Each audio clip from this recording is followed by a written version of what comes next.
Hey everyone, Emmanuel here. This podcast is going to be in response to a question I received a little while ago on social media about fear and about kind of the three things I've learned from fear. So it was an interesting question. I've never really had anybody, most people ask me about fear, but they never ask me about what I've learned from fear. In listening to me talk about what I've learned about fear, maybe it will help some of you understand the role that you want it to play in your life and in your training, for without a doubt, right? So three things. First, and the most important, is its necessity. So don't try to get rid of fear. It's actually very necessary. And if you look at it from an evolutionary part, it helped us survive. It is so necessary. A little bit of fear, just keeps you in the right place, right?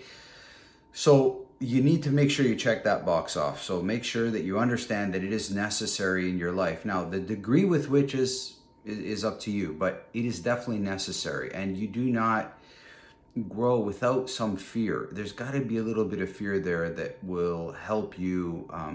Will just help you grow. Period. Okay, that's simple. If so, and then the next part is it becomes an absolute curse or a huge problem when you can't let go of fear. Okay, so when you hold on to fear, when you don't get rid of it, when it's held on to you, it is absolutely a curse. Okay, now there are many ways with which that happens, right?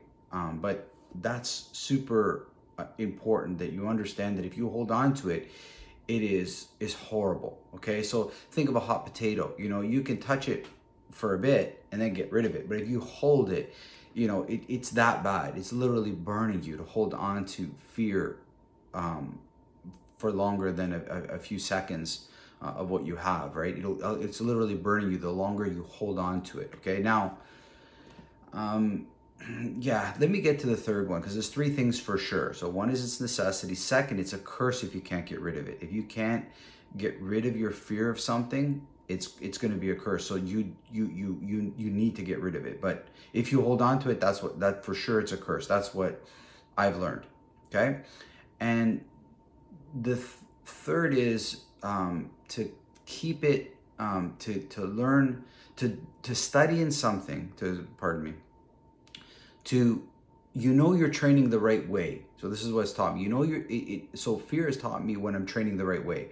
I'm training the right way is when I get rid of these things. Well, whatever I'm doing, when it gets rid of fear, or it removes it. It allows me not to hold on to it. So no matter what I'm doing, if I'm doing something and fear comes because it's necessary, and it teaches me not to hold on to it, but it teaches me to let it come and let it go, let it come and let it go, right? And a great analogy for this is a roller coaster. So think of, for those of you that are on roller coasters, right? Roller coaster, you get scared, there's some fear because you're going down, you're turning this, and there's this, and then it comes and it goes, and you look, I'm scared, like, oh my god, I'm not scared, I'm scared, and then the ride finishes and it's over, and you're like, oh, you don't hold on to that fear, and as you get off, you're like, wow, that was awesome. Like, what you have is this massive adrenaline dump, and now the fear is gone. And after a roller coaster, I just feel so happy, and it's like I've gone through something, but I don't hold on to that all day long. I'm not walking around the amusement park scared, like, oh my god, I'm gonna fall, oh my god, like, it's gone. I don't hold on to it. I complete. That's how you want your life and training to be. Okay, literally, that's how you want it to be. So that's a great analogy for how I see fear. I want it like a roller coaster. I like it because it's gonna scare me a little bit. It's gonna bring me to a real high adrenaline, and then it's gone, and I'm left with that beautiful, light, high, happy feeling that I've survived something, right? Which is we've all been in that place where we've done something really stupid and we got out of that jam. We're like, whew, you feel that relief. Now, the things that work against us, okay? So you don't want to train in anything that makes you hold on to fear. And I know it sounds silly, but it holds on to fear, or you don't want to train in something that covers the fear, so that it's still there, but you've covered it out of sight, like you blocked it out of your vision.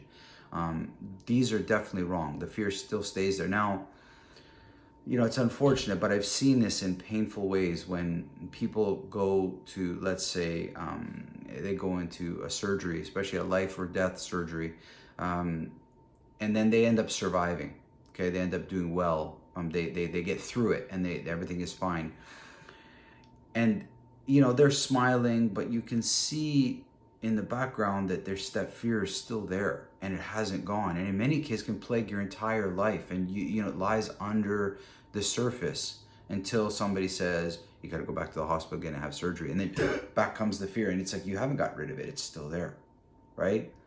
In Systema, we see it with punches, right? You start punching somebody in the stomach, and it hurts them, right? And then they get rid of it, and then you go like this again, and they tense up. So the fear is still there, right?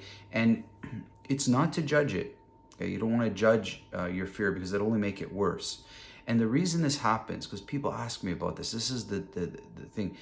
Be kind to yourself, guys. This is not. Don't be mean to yourself. Be kind to yourself. It's many things I've learned over my time. Just be kind to yourself first, okay? So let me explain to you what's happening. So we have this mind that's so beautiful inside of us, but the problem is it gets in the way. It has two things that our mind does well. It has a wonderful memory. So we developed a memory for so many other benefits, right? To do our times tables in math, to pass our school, mostly public school grades, to remember certain things that we need to. So we have a wonderful memory. But to complement that, to just add to it, we have a wonderful imagination, mostly from when we were kids, but we still keep it. We have this wonderful idea, imagination, that is what's allowed us to evolve and invent some of those beautiful things in the world.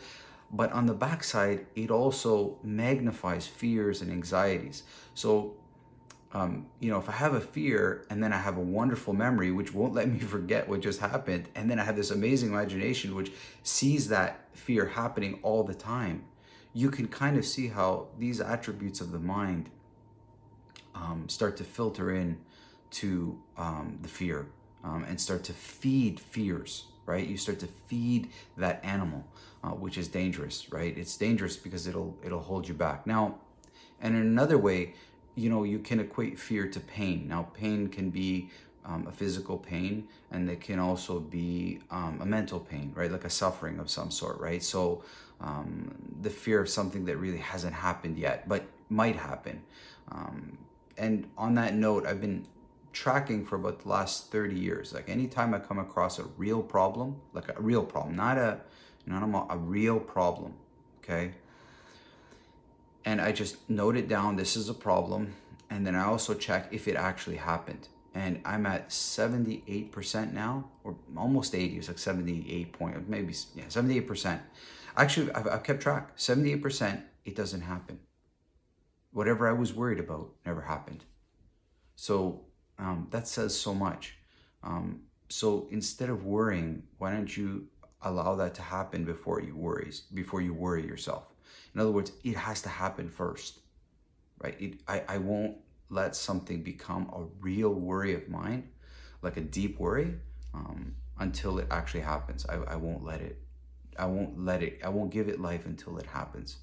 So this is important, okay? So think about that, right? Memory and imagination, and how they fuel fear. And they can fuel other things, but they unfortunately fuel those things. So training to let go and not hold on to fear, not get rid of it or stop fear or live a fearless life. That's not it. Fear is going to come, enjoy that adrenaline rush for the handful of seconds that it happens, and then let it go. Don't hold on to it. Just let it go. Enjoy the sensation of that, but don't give it a life past that. Don't make it grow as some sort of a monster inside you, or as a situation becomes bigger than it really is. So this is what fear has taught me. When I train, of course, I'm training with somebody, maybe it scares me a little bit, or it's a little bit careless, or a little, the drill is a little bit risque. fear does come, and I keep that, and I keep that sensation. But I don't give it life. I don't say, oh, I'm going to die now, or I'm going to get seriously injured.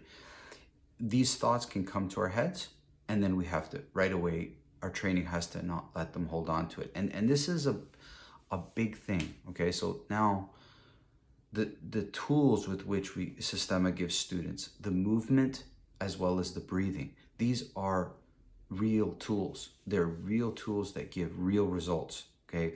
If you can move, you can find a solution. If you can't move, there's a little bit of a problem. And there's always a movement, small and big and medium. There's always movements. Don't just say big movements are the only movements. Little movements also matter. Same with the breathing, okay? So if you have breath and if you have movement, you have a chance. And that's it. You have lots of different things, okay? So there's mental, physical, psychological movements. All these are there. So the tools, there's some arts that give you tools that only show you how horrible you are. Have you ever seen that? So people give you a tool, and then some teachers give you a tool only to show you how horrible you are. And I've had this happen twice in my life. Years ago, I wanted to learn the guitar, and I went to a guitar teacher, and they gave me the tool. I had a guitar, they had a guitar, and then they proceeded to show me some basic moves. And, you're struggling learning the guitar, and then they proceeded to go and do this amazing riff. So they gave me a tool and only showed me how shit I am. That's what they showed me. I'm serious. Yes, they showed me some basics, but it only showed me how much I don't know this. And that's horrible. I had a cycling teacher as well who showed me some stuff on the bike, who proceeded to take me out on the first day he met me and do massive hills, which only showed me how horrible I am on the bike. And I was like, you gave me this beautiful tool and you showed me how disqualified and how inadequate I am on this tool, rather than give me a bike and show me how to use it properly and how to enjoy being on a bike. Give me a guitar and show me how to play a few things and let me get comfortable and enjoy music, right? Systema does this. We show you breathing and movement, and we give you the tools to enjoy martial arts, and not to show you how horrible you are. throw you into a meat grinder of wrestling with 5 people. So that's what fear has taught me. Fear has taught me it's necessity. It's a curse if you can't get rid of it. And you're training the right way when whatever you do allows you to experience a sensation of fear and allow it to leave your body so that you're not holding on to it, right? So, and that is definitely a valuable perspective for all of life.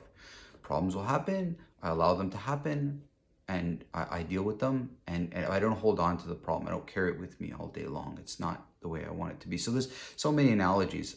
So fear is it's taught me a lot, and I hope this podcast has shared with you kind of from that good question I got about, what have I learned from fear from somebody on social media. So I thank you for the question. And I'm going to answer a few more. I got some interesting ones last couple of weeks, and I've been meaning to put my thoughts down to share it with everybody. So it kind of gives maybe some deeper perspective in your training and help you grow down an interesting path. Okay, thanks guys. I'll see you soon. Bye-bye.